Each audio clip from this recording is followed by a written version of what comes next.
ትንሳኤ የመስዋዕትነት የጽናትና የተስፋ በዓል ነው ሲሉ ጠቅላይ ሚኒስትር አብይ አህመድ ገለጹ።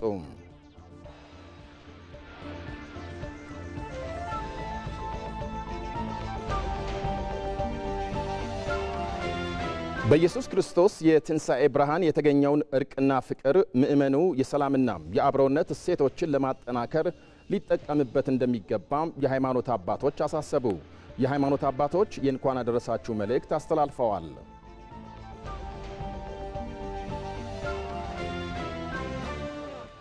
ኢየሱስ ክርስቶስ ለሰው ልጆች ከእስራት ነፃ መውጣት የተቀበለውን መከራ በማሰብ ቀዳም ስዑር ወይም የተሻረው ቅዳሜን ምእመናን በጾምና በጸሎት እያሳለፉ ናቸው።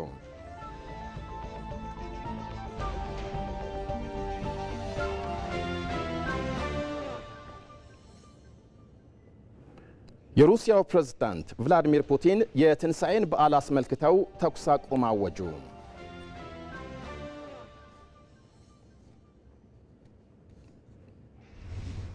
ጤና ይስጥልኝ እንደምናመሻችሁ ተመልካቾቻችን። ለመላው የክርስትና እምነት ተከታዮች እንኳን ለትንሳኤ በዓል አደረሳችሁ። በምሽቱ ዜናችን ባልደረባችን ሳምሶን ገድሉ በቅድስት ሥላሴ ቤተክርስቲያን ያለውን መንፈሳዊ ስነ ስርዓት እየተከታተለ ይገኛል። ወደ ኋላ የሚነግረን አለ። አብራችሁ እንድትቆዩ ጋብዛለሁ።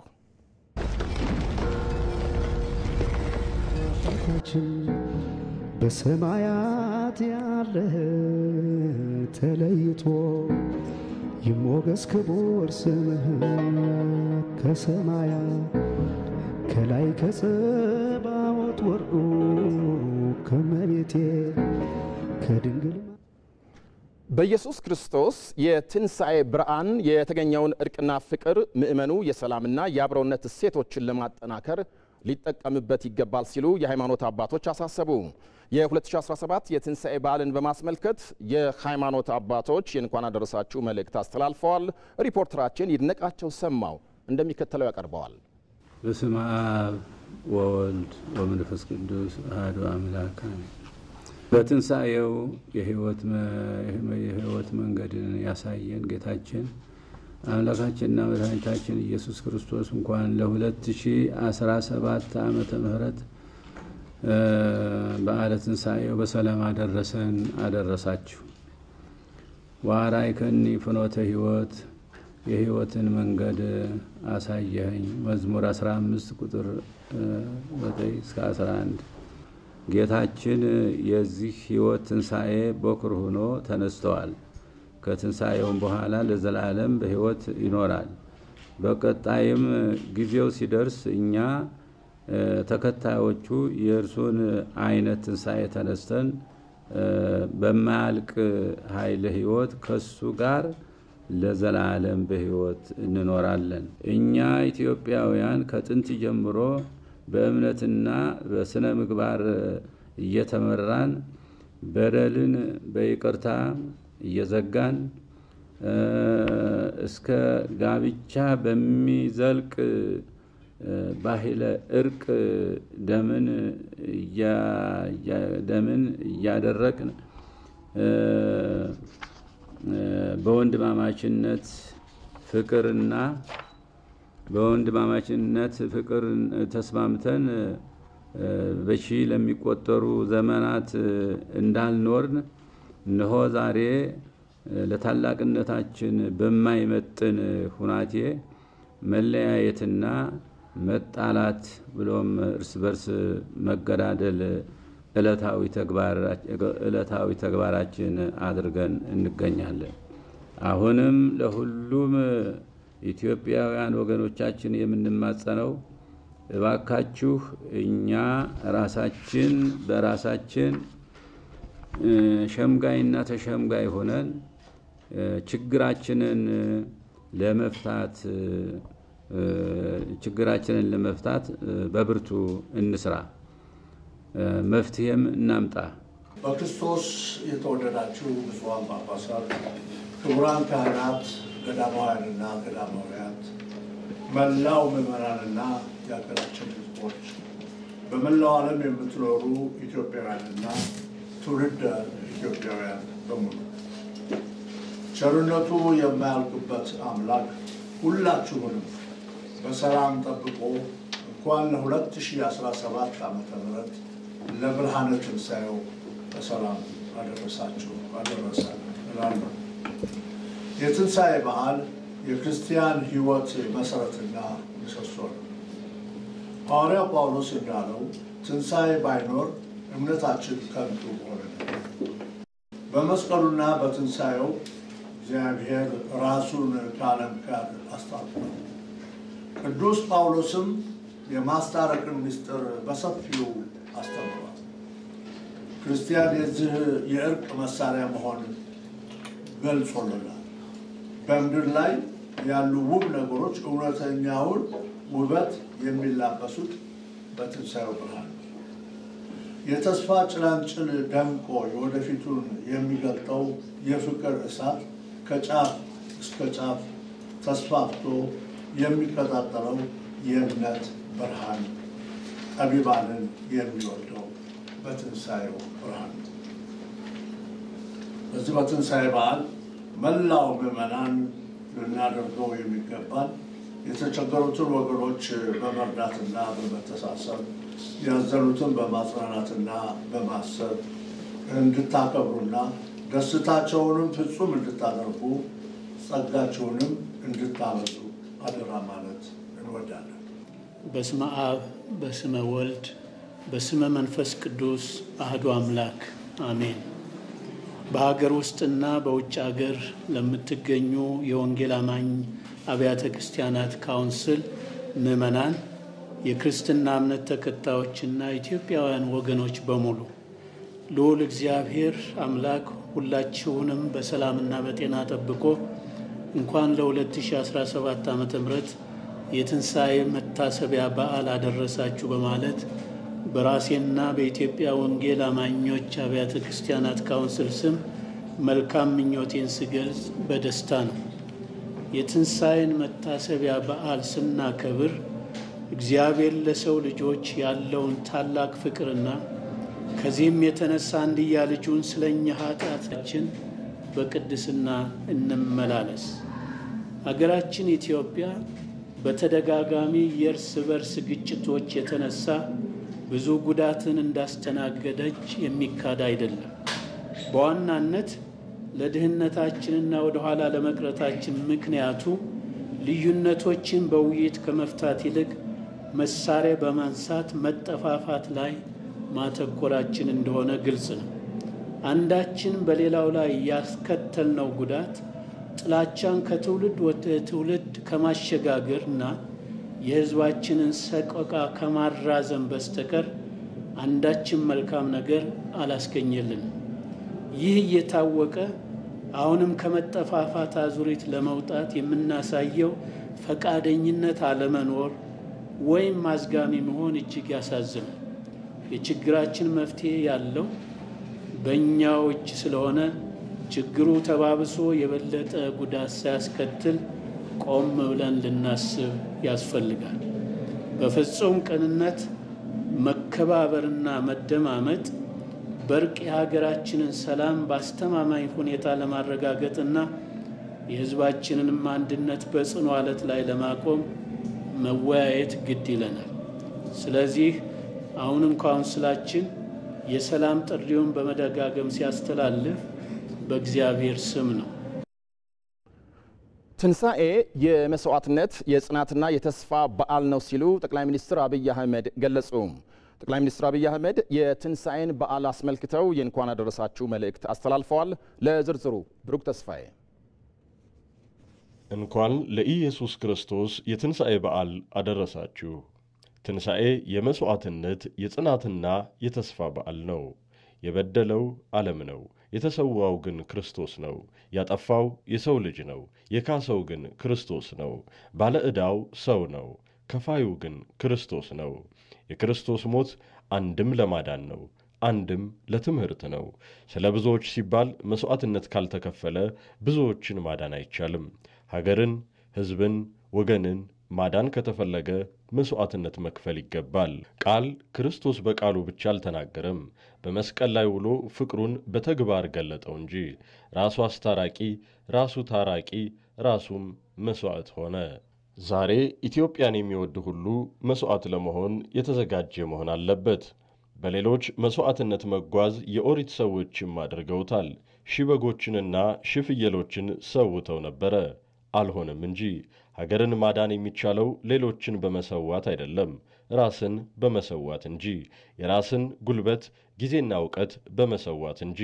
የራስን ክብርና ኢጎ በመሰዋት እንጂ።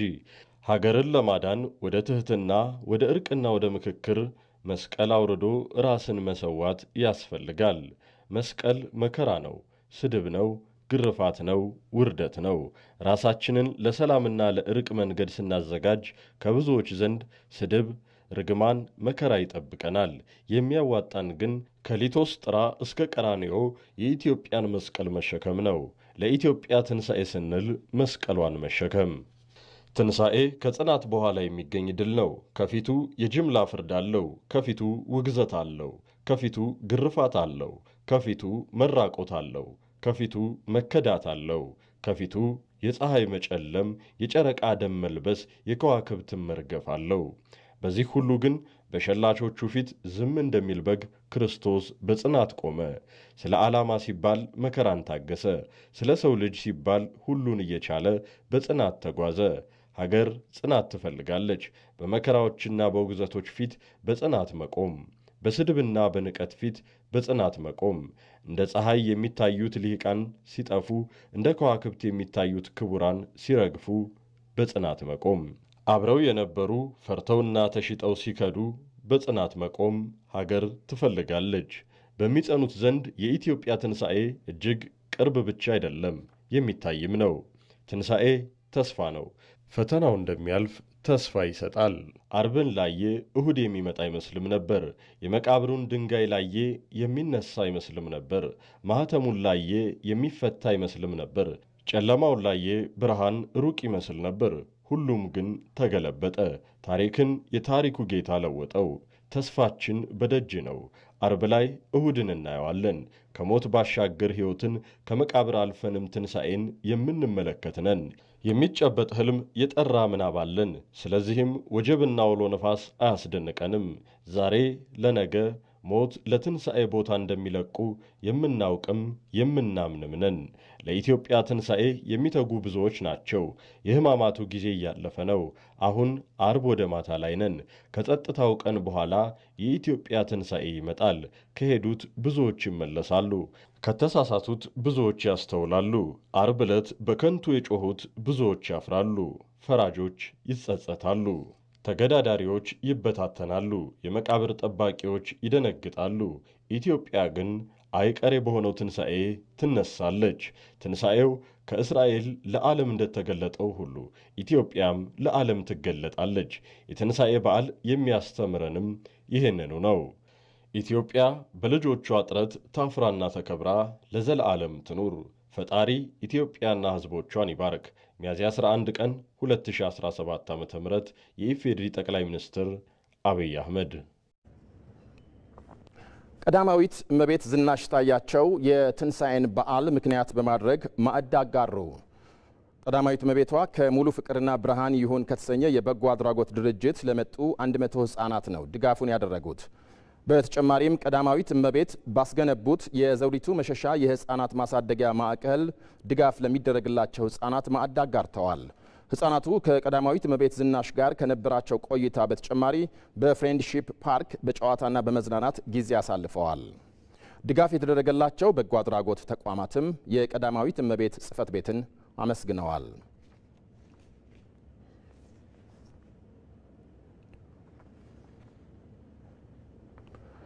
በዓሉን ስናከብር ለሀገራችን ኢትዮጵያ ሰላም በመጸለይ ሊሆን ይገባል ሲል የኢትዮጵያ ሃይማኖት ተቋማት ጉባኤ ገለጸ። የ2017 ዓ.ም የትንሣኤን በዓል ምክንያት በማድረግ ለመላው የክርስትና እምነት ተከታዮች የእንኳን አደረሳችሁ መልእክት አስተላልፏል። ጉባኤው በመልእክቱ ምእመኑ በዓሉን ሲያከብር የተቸገሩ ወገኖችን በመርዳትና በመጠየቅ እንዲሁም ለኢትዮጵያ ሰላም በመጸለይ ሊሆን ይገባል ብሏል። የትንሣኤ በዓል ለክርስቲያኖች ከድቅድቅ ጨለማ ወደ ታላቅ ብርሃን የተሸጋገሩበት የደም ዋጋ የተከፈለበት ድንቅ የድል ክብረ በዓል ነው። የትንሣኤ ክብረ በዓል ከሞት የመነሳት ሕያው ምስክር ነውና እርስ በርሳችን እንዋደድ፣ የተቸገሩትን እንርዳ፣ የታመሙትንም እንጠይቅ፣ የተጣሉትን እናስታርቅ፣ ምክንያቱም የትንሣኤ ሕይወት መገለጫው በጎነት ነውና ብሏል። ከትናንቱ ይልቅ ዛሬ የሰላም ሰው ለመሆን በመወሰንና ሰላምን በማስፈን የበኩላችንን አስተዋጽኦ ለማድረግ ቃል በመግባት ሊሆን ይገባል ሲል የኢትዮጵያ ሃይማኖት ተቋማት ጉባኤ መልእክት አስተላልፏል።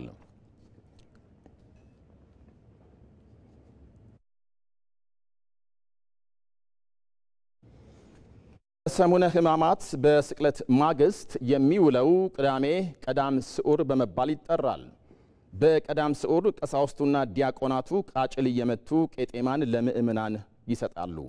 ለመሆኑ ቀዳም ስዑር ከሌሎች የሰንበት ቀናት ተለይታ ለምን የጾም ቀን ሆነች? የቀኑ ትርጓሜስ ምን ይነግረናል? ሪፖርተራችን አይዳ ከበደ በቀኑ ስያሜና ምንነት ዙሪያ የሃይማኖት አባቶችን አነጋግራለች።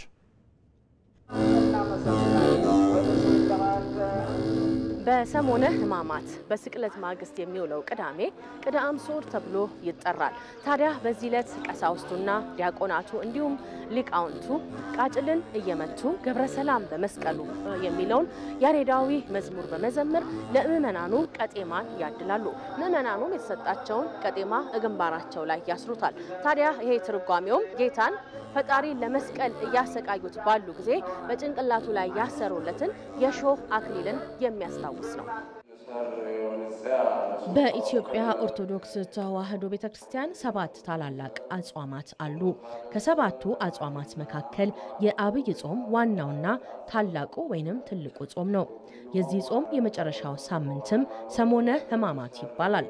በሰሙነ ሕማማት በስቅለት ማግስትና በትንሣኤ ዋዜማ ያለችው ቅዳሜ ደግሞ ቅዳም ስዑር ወይንም ቅዳም ሾር ትባላለች።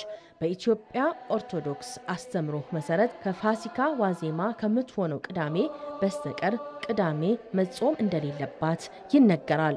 ታዲያ ቅዳም ስዑር ክርስቶስ በመቃብር በስጋ አርፎ የዋለበት በመሆኑና መከራውን በማሰብና ትንሣኤውን በመናፈቅ በዓመት አንድ ጊዜ ትጾማለች። ከዕለተ ዓርብ ከመስቀሉ ጀምሮ ክርስቶስ እስከሚነሳ ድረስ የጾሙ ጾም ስለሆነ ቀዳሚት ተሻረ የሚባለው በጾም ነው። አንዱ ይሄ ነው። ሁለተኛው ቀዳም ስዑር ማለት ስዕረ ለመለመ ይላል ግሱ ቃል። ለምለም ቅዳሜ ትባላለች። መሻር ብቻ ሳይሆን ለምለም ቅዳሜ ነው የምትባለው። ይሄም የምስራች ነው።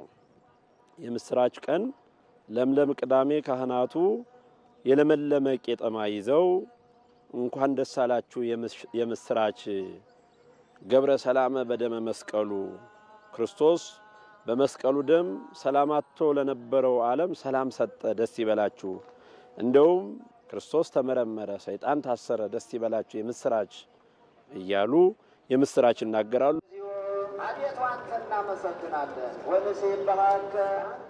መጽሐፍ ሲነበብ የመጀመሪያ ባልሆና የምናገኛት ማናት? ቅዳሜ ናት። ከቅዳሜ የቀደመ ባል የለም።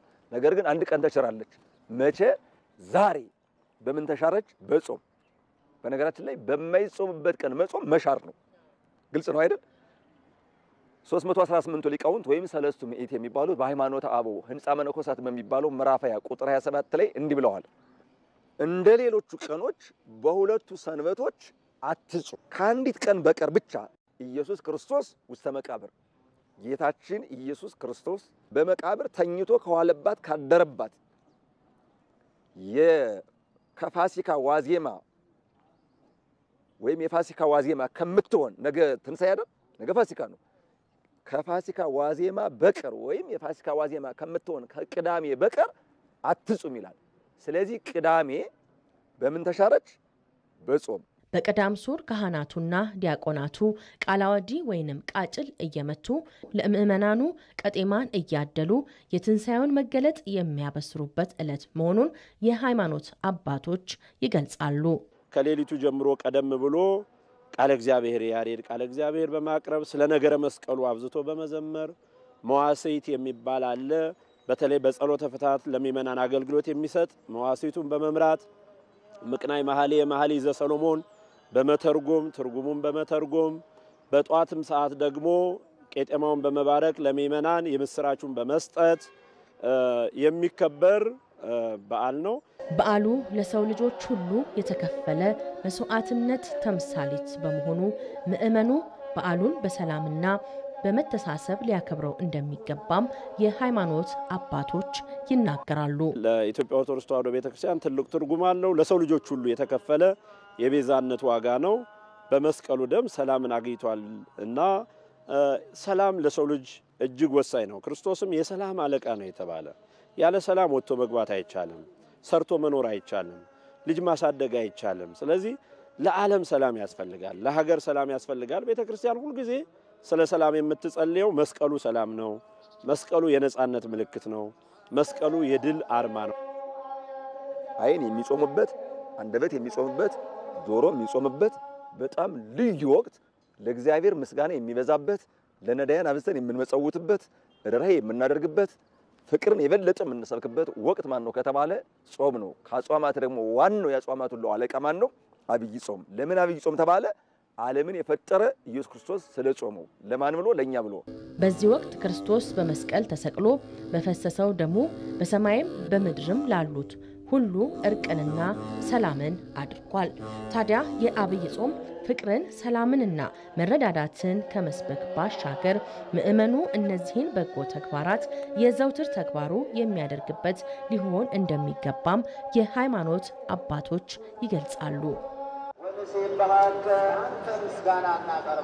እቺ የዛሬዋ ቀን ቅዳም ሱር ወይንም የተሻረችው ቅዳሜ ተብላ ትጠራለች። እንግዲህ በኢትዮጵያ ኦርቶዶክስ ተዋሕዶ እምነት ተከታዮች ዘንድ ቅዳሜ የጾም ቀን አይደለችም። ይህች ቅዳሜ ግን ከወትሮው በተለየ የጌታን ወይንም የፈጣሪን መከራ ለማሰብ ተጾማ ትዋላለች። ለዛም ነው የተሻረችው ቅዳሜ የተባለችው።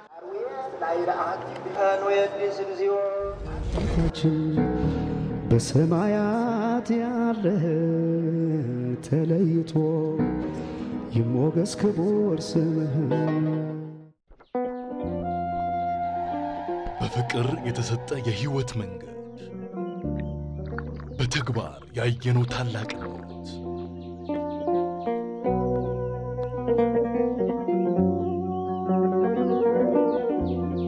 ለድህነት የተከፈለ መስዋዕትነት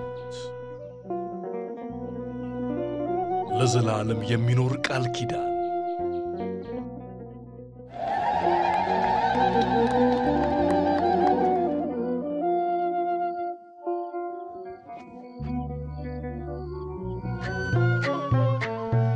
እንኳን ለብርሃነ ትንሣኤው በሰላም አድረሳችሁ። በውጭ ሐዋላ ድርጅቶች የሚላክ ገንዘብ በባንካችን በኩል ሲቀበሉ እስከ ሚያዝያ 19 ድረስ ከዕለታዊ የምንዛሪ ተመን በተጨማሪ የ12 ብር ጉርሻ እንደሚኖሩት እየገለጸ ነው። እንዲሁም በኢትዮ ዳይሬክት ካሽጎና ፋስት ፔይ ገንዘብ በቀጥታ ወደ ኢትዮጵያ ንግድ ባንክ አካውንት መላክ በነፃ መሆኑን ለማስታወስ እንወዳለን። የኢትዮጵያ ንግድ ባንክ ሁሌም የሚተማመኑበት ባንክ። በሰማያት ያለህ ተለይቶ ይሞገስ ክቡር ስምህ። ዜናው እንደቀጠለ ነው። የትንሣኤ በዓል ዋዜማ በኢትዮጵያ ኦርቶዶክስ ተዋሕዶ ቤተክርስቲያን በተለያዩ መንፈሳዊ ስነ ስርዓቶች እየተከበረ ይገኛል። ያለፉትን 2 ወራት በጾምና ጸሎት ያሳለፈችው ቤተክርስቲያኗ የመጨረሻውን ሳምንት የኢየሱስ ክርስቶስን ሕማም በማሰብ በተለያዩ መንፈሳዊ ስርዓት አሳልፋለች። ሐሙስን በዕጽበተ እግር፣ አርብ የኢየሱስ ክርስቶስን ስቅለት በስግደት አስባ ውላለች። የዛሬው ቀንም ከሌሎች ቅዳሜዎች በተለየ በጾም አሳልፋ ሌሊት ትንሣኤውን በልዩ መንፈሳዊ ስርዓት ታበስራለች። ባልደረባችን ሳምሶን ገድሉ ይህንኑ መንፈሳዊ ስነ ስርዓት ለመታደም በመንበረ ጽባዖት ቅድስት ሥላሴ ካቴድራል ይገኛል። ሳምሶን እንደምናመሸህ። የትንሣኤ በዓል ዋዜማ ስነ ስርዓት እንዴት እየተከበረ ነው? በጣም አድርጌ አመሰግናለሁኝ። እኔ በመገኝበት እንግዲህ በዚህ በመንበረ ጸባዖት ቅድስት ሥላሴ ካቴድራል ውስጥ ምእመናን እንግዲህ ከጀርባ እንደምታዩት እንግዲህ በአሁኑ ሰዓት ማህሌት እየተደረገ የማህሌት ስርዓት እየተከናወነ ነው የሚገኘው። ከዛም ባለፈ ደግሞ ቅዳሴውን ለመካፈል እንዲሁም ደግሞ ሌሊት ትንሣኤውን ለማብሰር ጭምር ምእመናን እዚህ ተገኝተዋል።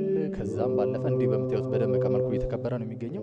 እንግዲህ ቅድም እንደተናገርከው ዛሬ እንግዲህ በኢትዮጵያ ኦርቶዶክስ ተዋሕዶ ቤተክርስቲያን ምዕመናን ዘንድ ይህች ቅዳሜ በጣም የተለየች ናት። ከሌሎቹ ቅዳሜዎች የተለየች ናት። ሌሎቹ ቅዳሜዎች ላይ እንግዲህ ቅዳሜና እሁድ በቤተክርስቲያን ስርዓት መሰረት አይጾምም። በኢትዮጵያ ኦርቶዶክስ ተዋሕዶ ቤተክርስቲያን ስርዓት መሰረት ይህች ቅዳሜ ግን ከሌላው ቅዳሜ በተለየ መልኩ የሚጾምባት እና ስግደት የሚደረግባት ዕለትም ጭምር ናት።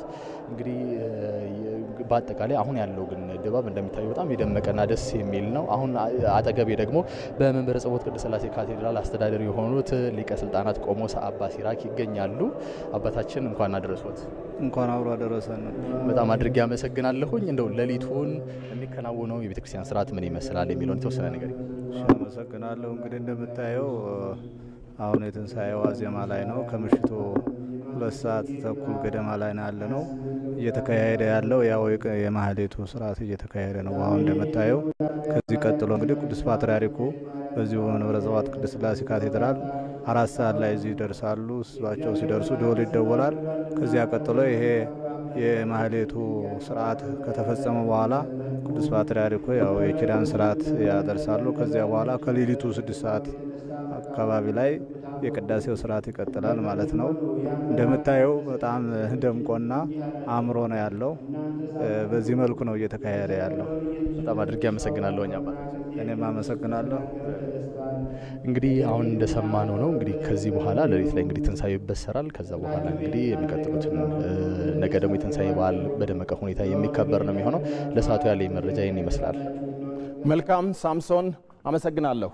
ተመልካቾቻችን በሰማያት ያለህ ተለይቶ ይሞገስ ክቡር ስምህ ከሰማያት ከላይ ከጸባዖት ወርዶ ከመቤቴ ከድንግል ማርያም ተወልዶ በመስቀል ላይ ስለ ኃጢአቴ ቤዛ ሆነ አማኑኤል እግዚአብሔር ከኛ ጋር ሆነ።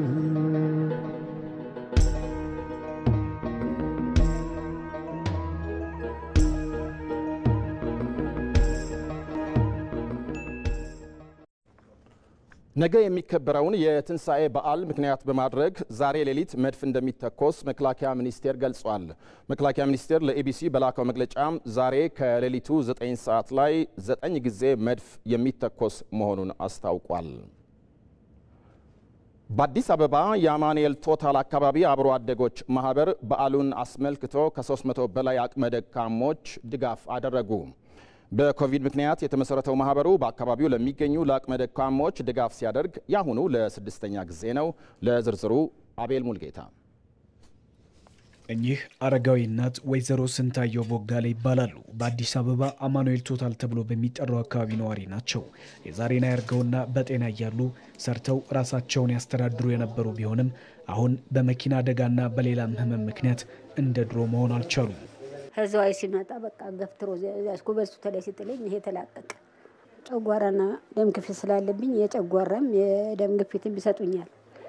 እሱን ውጣለሁ በቀን 3 ነው የምወጣው። ጎረቤታቸውም አዛውንቷ ወይዘሮ ሮማን ከበደ የልብ ህመምን ጨምሮ በማምሻ እድሜያቸው በችግር ላይ የሚገኙ እናትም ሆነዋል። በበሽታ ምክንያት ብዙ ነገር ሆኛለሁ። እዚህ ላይ ብረት አለ፣ በእግሬ ላይ ብረት አለ።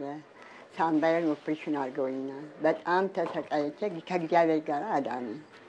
ግን ዋናው ጎረቤቶቼ ሰላም ይሁኑልኝ። በጎረቤት ብርታት አለው።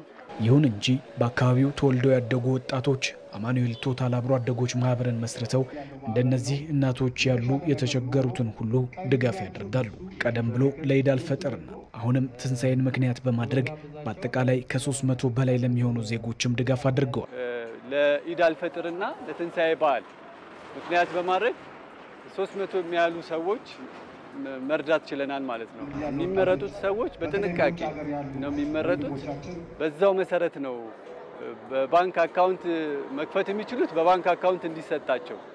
ሌሎቹን ግን በተለይ ይሄ አልጋ ላይ የወደቁ በሽተኞች ለነሱ ደግሞ እንደዚህ ቤት ለቤት 3 ሺህ ብር በካሽ ነው የምንሰጠው ማለት ነው። የአልጋ ቁራኛ ለሆኑት ደግሞ በቤታቸው በመገኘት እንደዚሁ ለበዓል ስጦታንም አበርክተዋል። እንኳን አደረሳችሁ። ሰላም ኖት? ለበዓል ነው የመጣ ነው። ዘርፌ እናት ከሁሉም ነገር ጤና ይስጣችሁ ቁጥርና ማዘር እሺ ወይዘሮ ሮማን ለበዓል የምትሆን ስጦታ ነች። እድሜና ጤና ይስጥልን። እድሜ ጤና ይስጣችሁ። እሱ ይጠብቃችሁ። ብድር በሱ ነው፣ በሰው አይገኝም። ተሱ ያግኙት። እሱ በረከት ተሱ ጠጋ አይለያችሁ እናንተ። እኔ ኦፕሬሽን ነኝ ሐኪም ቤት ገብቼ የጎረቤቶቼ ናቸው ወጥተው ወጣቶቹን አስተናብረው ለምነው ለሕክምና ያደረጉልኝ። የ13 ቀበሌ ነው። በጠቅላላ ወጣቶችንም ሆነ ሽማግሌዎችንም ሆነ ሁላቸውንም ቅዱስ አማኑኤል ይጠብቅልኝ። ማህበሩ ትናንት ያሳደጓቸውን ወገኖቻቸውን ለመደገፍ የተቋቋመ የወጣቶች ማህበርም ነው። ለዚህም የአካባቢው ተወላጆች በየዓለማቱ ሁሉ ያሉ ድጋፍም ያደርጋሉ። እነዚህ እናትና አባቶቻችን ትላንትና ያሳደጉን ዛሬ ደግሞ ጊዜ ጥሏቸው የእድሜና የእርጅና ጉዳይ ወይም የህመም ጉዳይ ነው። ብቸኛ ይሆንና ይረሳል። ስለዚህ ትላንት ያሳደገንን እናት አባት ደግሞ ዛሬ ላይ አለን ለማለት የዚሁ አካባቢ ተወላጆች ናቸው። ትልቁም ትንሹም ከሌላ ቦታ የመጣ አይደለም። እኛው ለኛው እንድረስ በሚል የአብሮ አደግ ማህበር የሚተባለበት ምክንያት እሱ ነው። የመጀመሪያው ኢንካማችን አሜሪካም ላይ ያሉ ካናዳም ላይ ያሉ አውሮፓ ላይ ሚኖሩ የኛው አካባቢ ተወላጆች አሉ። እነሱም እንደዚሁ ያቅማቸውን የሚችሉትን ይልኩልናል። በኮቪድ ምክንያት የተጀመረው አማኑኤል ቶታል አብሮ አደጎች ማህበር አሁን ለ6ኛ ጊዜ ለተቸገሩ ዜጎችም ድጋፍ አድርጓል።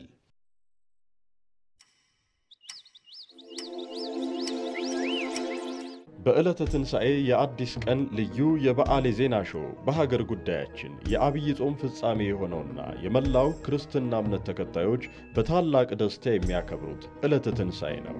አባታችን በሰማያት በዕለተ ትንሣኤ ወይም ፋሲካ ኢየሱስ ክርስቶስ ሞትን ድል አድርጎ የተነሳበትና ለሰው ልጆች ያለውን የፍቅር ጥግ ያሳየበት ቀን ተደርጎም ይወሰዳል።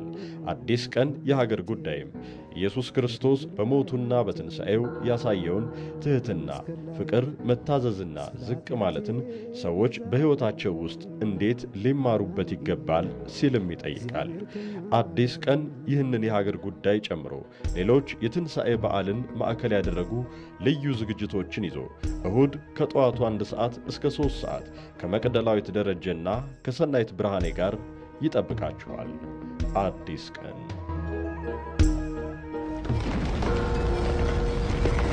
አባታችን በሰማያት ያለህ ተለይቶ ይሞገስ ክቡር ስምህ ከሰማያት ከላይ ከጸባዖት ወርዶ ከመቤቴ ከድንግል በባህር ዳር ከተማ ለትንሣኤ የእርድ እንስሳት ገበያ በቂ አቅርቦት መኖሩን ሸማቾች ተናገሩ።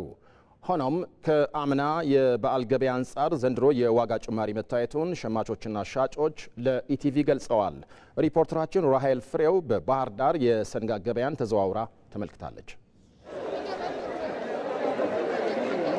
በክርስትና እምነት ተከታዮች ዘንድ በድምቀት የሚከበረው የትንሣኤ በዓል ላይ ነው የምንገኘው። አሁን ደግሞ በባህር ዳር ከተማ የትንሣኤ በዓል የሰንጋ ገበያ ላይ ነው የተገኘሁት።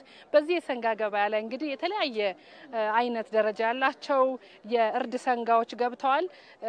ገበያው በጣም ደማቅ ነው። በነገራችን ላይ በዚህ ገበያ የእርድ ሰንጋ ብቻ የሚገበያዩበት ነው። ከዚህ ቅርብ ደግሞ የፍየል ጠቦትና የበግ ሙክት የሚሸጥባቸው ቦታዎች አሉ። አሁን የምንገኝበት ቦታ ላይ እንግዲህ ተዘዋውረን እንደጠየቅነው በቂ የሆነ ግብአት ያለበት የገበያ ስፍራ ነው።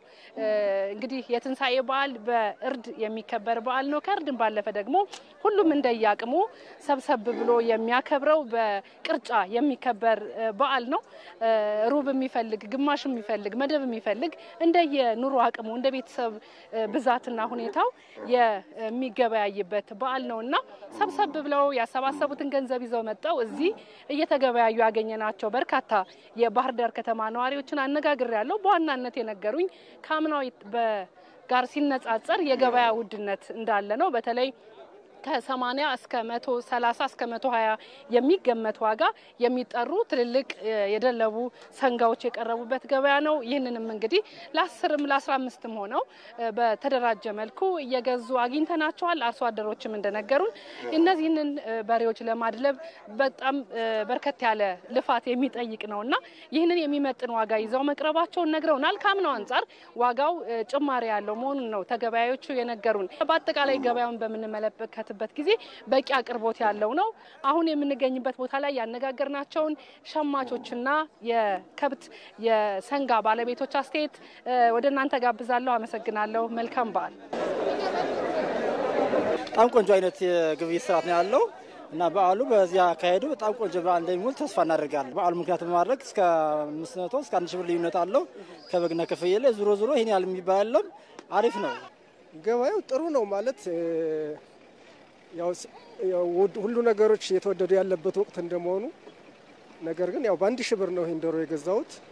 1003 የሚባል አለም 1000 እስከ 1007 ድረስ ይጠይቃል። ግን ያው በ1000 ብር ነው ሸምቼ የመጣሁት ማለት ነው። ቆንጆ ነው በጣም። እኔ በቃ የምፈልገው ትልቅ ነገር አሁን ሀገራችንም ሰላም ያርግልን፣ እናንተንም እንኳን አደረሳችሁ ብያለሁ በቅድሚያ። ያው እንግዲህ እንደ አቅማችን እየተዘጋጀን ነው ዶሮ ምኑን ለማለት። ስለዚህ ያው እኔ እንደምታየው ሽንኩርት ይዤ መጥቻለሁ። ስለዚህ ዶሮ ምናምን ደግሞ ገዛዝቼ ወደ ቤቴ እመለሳለሁ። ያው እንግዲህ እንደየቤታችን እናዘጋጃለን። ሁሉም በዓል ሲያከብር በዓል ለማክበር እየፈለጉ ያልተሳካላቸውን ያቅም ችግር ያለባቸውን ሰዎች እያሰበ በተቻለ መጠን እንግዲህ እነሱንም እየጎበኘ ቢሆን ደስ ይለኛል። በጋምቤላም ክልል እንዲሁ በፋሲካ በዓል ግብይት የእርድ እንስሳት ላይ የአቅርቦት ችግር ባይኖርም የዋጋ ጭማሪ መታየቱን ኢቲቪ ያነጋገራቸው ሻጮችና ሸማቾች ገልጸዋል። የክልሉ እንስሳትና ዓሳ ሀብት ልማት ቢሮ ለማህበረሰቡ የሚቀርቡ የእርድ እንስሳትን ጤንነት ለማረጋገጥ በግብይት ማዕከላት የላቦራቶሪ ምርመራ እያካሄደ መሆኑ ተገልጧል። ሪፖርተራችን ሚፍታህ አብዱል ቃድር በጋምቤላ ከተማ የፋሲካ በዓል ገበያን በማስመልከት ተከታዩን ዘገባ አድርሶናል። በጋምቤላ ክልል በጋምቤላ ከተማ የፋሲካን በዓል የግብይት ሂደት ለመከታተል የእርድ እንስሳት አቅርቦት በሚከናወንበት አንድ የግብይት ማዕከል ላይ እንገኛለን።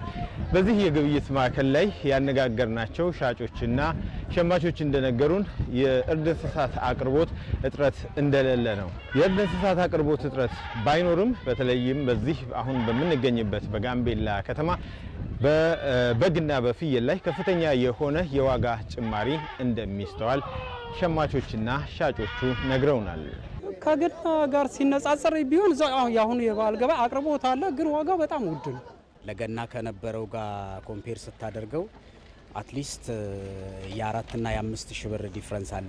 አሁን እዚህ ጋር ያለው የበግና የፍየል ነው ያለው ዋጋ ኦልሞስት እጅግ የተጋነነ ነው። ፍየል ያው ከ24000 እስከ 13500 ብር ድረስ አለ። አክቹአሊ እኔ የገዛሁት ወደ 13000 ብር ገደማ አካባቢ ነው። በግና ፍየሎች አቅራቢ ነን። አው በቂ ፍየል ማቅርበናል። ሁሉንም እንደምታየው በዋጋ ግን እዚህ ሳይሆን ከዛ ነው የጨመረ ከቦታው ላይ። በዚህ በግብይት ማዕከል አንድ ያስተዋልነው ነገር ከወትሮው የተለየ ያስተዋልነው ጉዳይ የክልሉ እንስሳትና ዓሳ ሀብት ልማት ቢሮ ምናልባትም ተላላፊ የሆኑ የፍየልና የበግ በሽታዎች እንዳይኖሩ ከዚህ ጋር ተያይዞ ደግሞ ማህበረሰቡ በስፋት የእርድ እንስሳትን ለፋሲካ በዓል የሚጠቀም ከመሆኑ ጋር ተያይዞ ከዚህ አካባቢ የሚቀርቡት ፍየሎችና በጎች ደህንነታቸው ጤንነታቸው የተረጋገጠ እንዲሆን ለማስቻል የላቦራቶሪ የናሙና ምርመራ ሲያካሂዱ ተመልክተናል። እኛ የነዚህ እንስሳዎች ጤንነት እንከታተለዋለን ሰርቪላንስ ለማድረግ ማለት ነው። እዚህ ጋር በመምጣት ስክሪኒንግ ቴስቶች እንሰራለን። ለምሳሌ አሁን እዚህ ጋር በብዛት የሚታዩት ፍየሎችና በጎች ናቸው።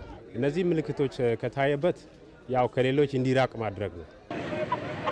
በጋምቤላ ከተማ የእርድ እንስሳት አቅርቦትን በተመለከተ ወደ እናንተ ስናደርስ የነበረው ዘገባ ይህንን ይመስላል። ለኢትዮጵያ ቴሌቪዥን ለተጠናቀረው ዜና ሚፍታህ አብዱል ቃድር ነኝ።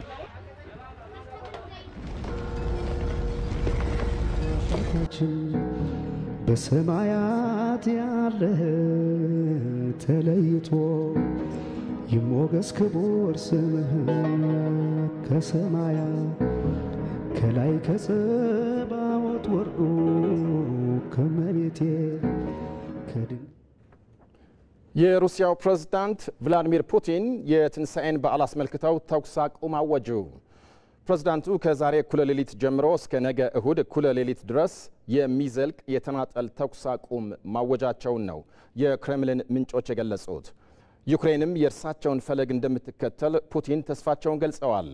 ሩሲያ ባወጀችው የተኩስ አቁም የትንሣኤ በዓል እስኪያልፍ ሁሉንም ወታደራዊ እንቅስቃሴዎች እንደምታቆም ተነግሯል።